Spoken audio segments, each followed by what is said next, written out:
Welcome back to our channel. I am one of the two hosts on the T&J radio show, LaRon J.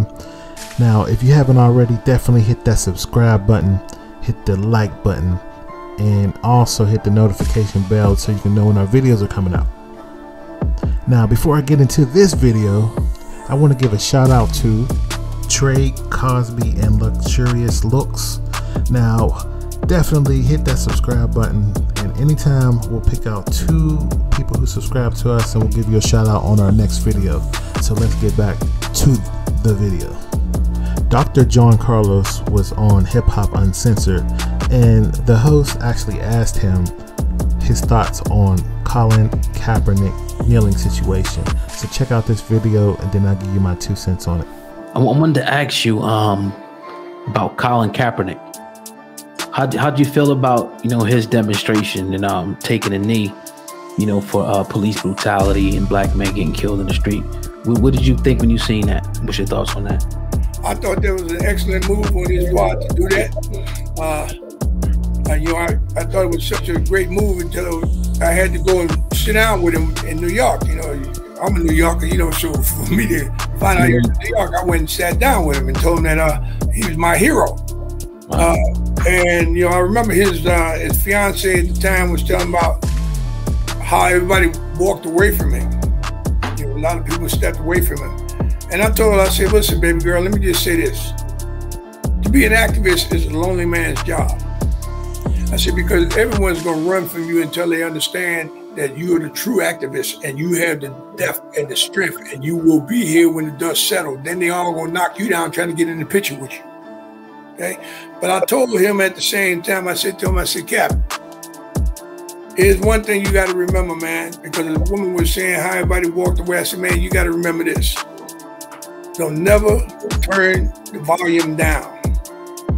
Turn the volume up. I said, because if you turn the volume down, someone's going to step up in your place, man, and they're going to take the train maybe not where you want it to go. So what Mr. Kaepernick did, he let the volume go down. I think they slid a contract up on them, Nike and others, had him sign the contract, and then after he signed the contract, they said to him, did you read the small print? No, what does the small print say? Yeah, let me read it to you. I will never make a public statement about police brutality. Wow, I will never stand up and be defiant again about what they're doing to black people in sports. Okay? So if you sit back, you say, well, in that sense, how come I don't hear? How many people died since he took that knee? Yeah, more than we can count. That's what I'm saying. That's what I'm saying. And I mean, and don't get it twisted, man. I like the dude and I respect him, but at the same time, I look at him and say he's young. Yeah. Man, he's young, man, and he didn't grow up in the neighborhoods that we grew up in. I think he was in a very nice conservative neighborhood. We had to come through the jungle. Shout out to Dr. John Carlos for standing up for what he believed in during the 1968 Olympics. That took a lot of courage, especially back then. In the 60s and 70s, a lot of people who stood out would get assassinated. So that took a lot of guts for what he has done. Now, if you don't stand for anything, you'll fall for anything. And anything you try to do, if it's activism or even business, you're going against the grain. And there's 3 steps that usually happens.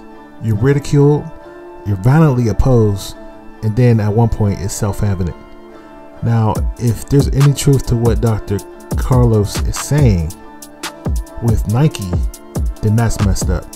If Kaepernick was sitting there trying to do this movement and he signed that deal with Nike, where in the fine print that he had to basically not talk about police brutality, that is a problem, and if I was him, I would definitely get out of that contract somehow. But they said that the power of the pen is more powerful than anything in this world.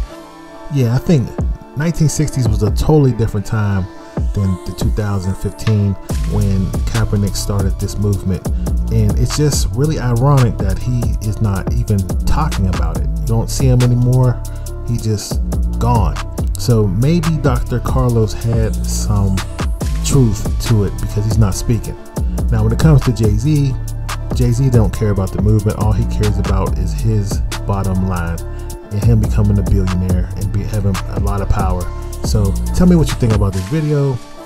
Hit the like button, hit the subscribe, hit that notification bell, and I'll see you on the next video.